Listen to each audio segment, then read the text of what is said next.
जय श्री कृष्णा। आज की कहानी का शीर्षक है खुशहाल मायका हर बेटी की तमन्ना। कहानी को शुरू करते हैं। बेटियां घर छोड़ती हैं, घर वालों को नहीं। इस सच का एहसास उनके पास सदा बना रहता है। बस घर के लोगों को जरा देर लगती है इसे समझने में। खिड़की के पास खड़ी सिमरन सोच रही थी, भाई दूज आने वाली है, पर इस बार ना तो माँ ने फ़ोन करके भैया के आने की बात कही और ना ही मुझे आने को बोला। ऐसा कैसे हो सकता है? हे भगवान, बस ठीक हो सब कुछ। अपनी सास से बोली, माँ जी मुझे बहुत डर लग रहा है, पता नहीं क्या हो गया, मुझे कैसे भूल गए। इस बार सास ने इजाज़त देते हुए कहा, कोई बात नहीं बेटा, तुम एक बार खुद जाकर देखाओ।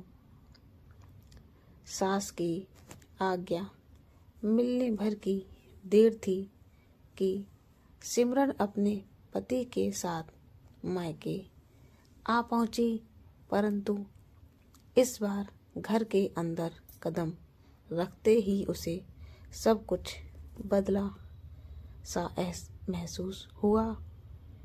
पहले जहां उसे देखते ही माँ पिताजी के चेहरे पर जो खुशी से खिल उठते थे, इस बार उन पर परेशानी की झलक साफ साफ दिखाई दे रही थी।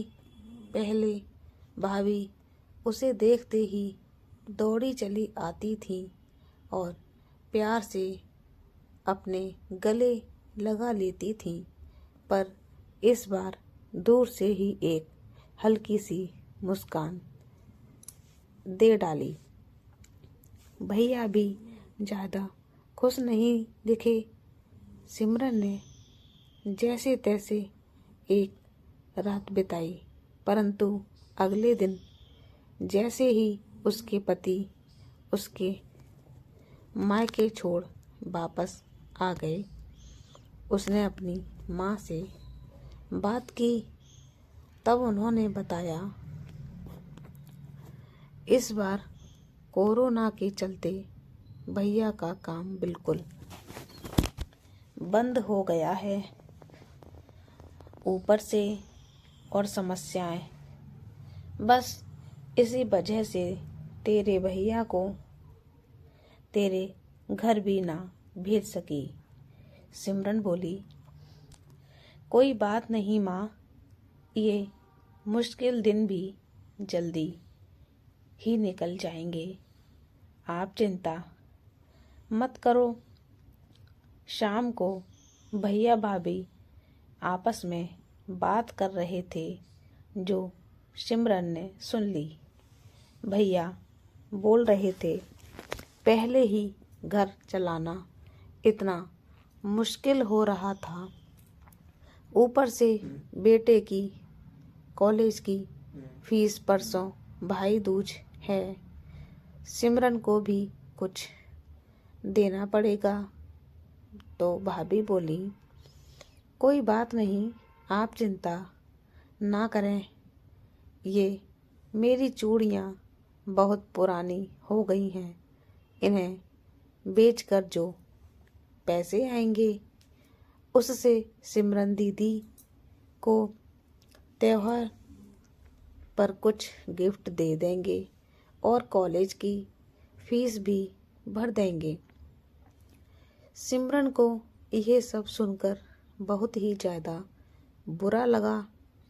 भैया भाभी ये क्या बातें कर रहे हैं? क्या मैं यहाँ उनको तंग करके कुछ लेने के लिए ही आती हूँ? वह अपने कमरे में आ गई। तभी उसे याद आया, कि शादी से कुछ समय पहले जब वह नौकरी करती थी तो उसने बड़े शौक से अपनी पहली तनख्वाह लाकर पापा को ही दी थी।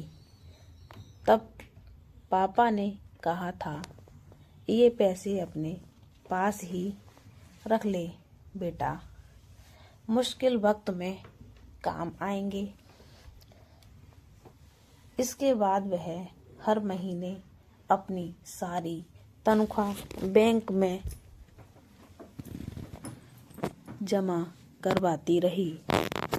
शादी के बाद जब भी मायके आई तो माँ ने उसे पैसे निकलवाने को कहा, पर सिमरन हर बार कह देती कि अभी मुझे ज़रूरत नहीं है।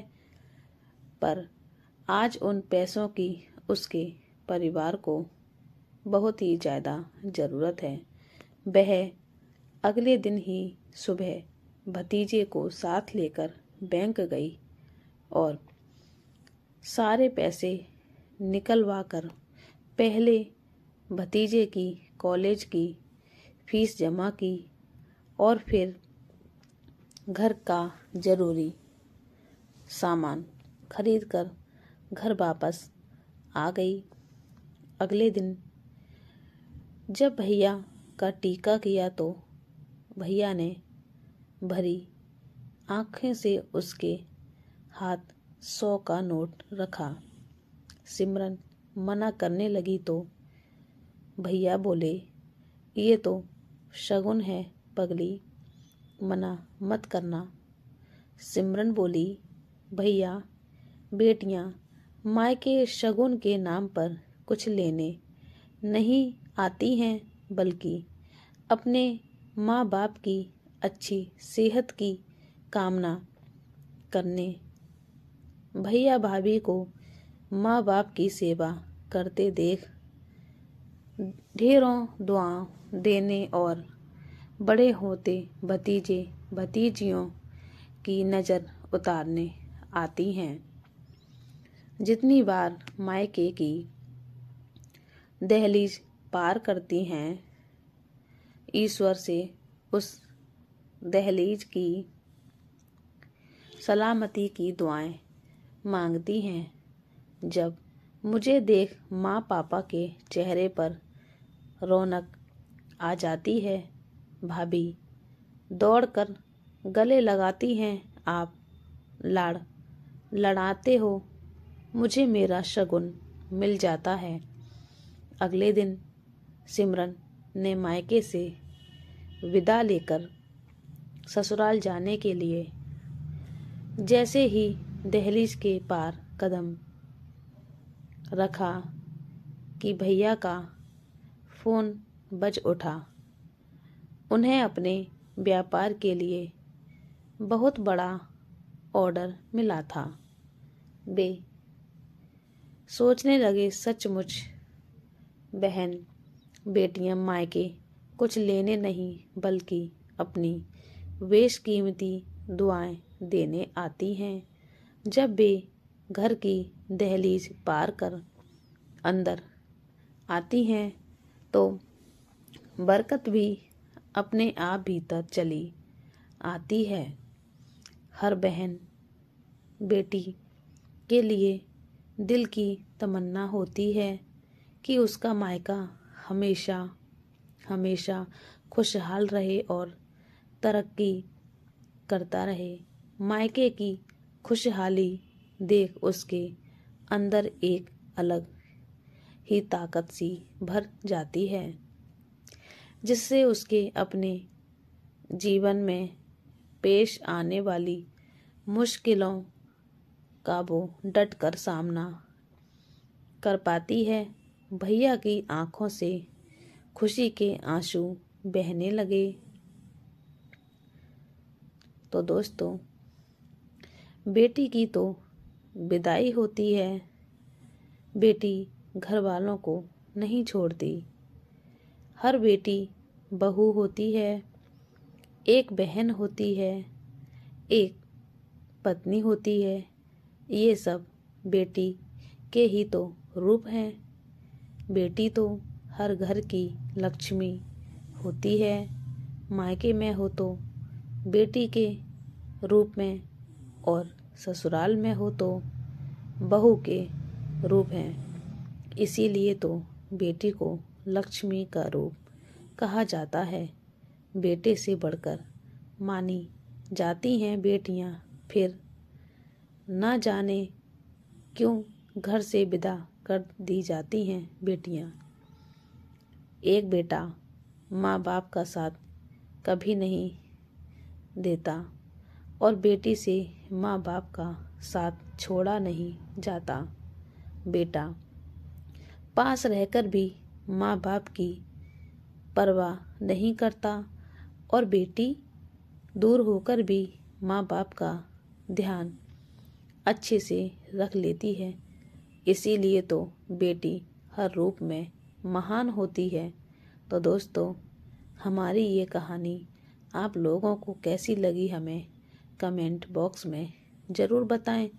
और आप हमारे चैनल पर नए हैं तो चैनल को सब्सक्राइब ज़रूर कर लें और बेल आइकन को भी दबा दें, ताकि हमारी हर वीडियो कहानी का नोटिफिकेशन आप तक पहुंचती रहे।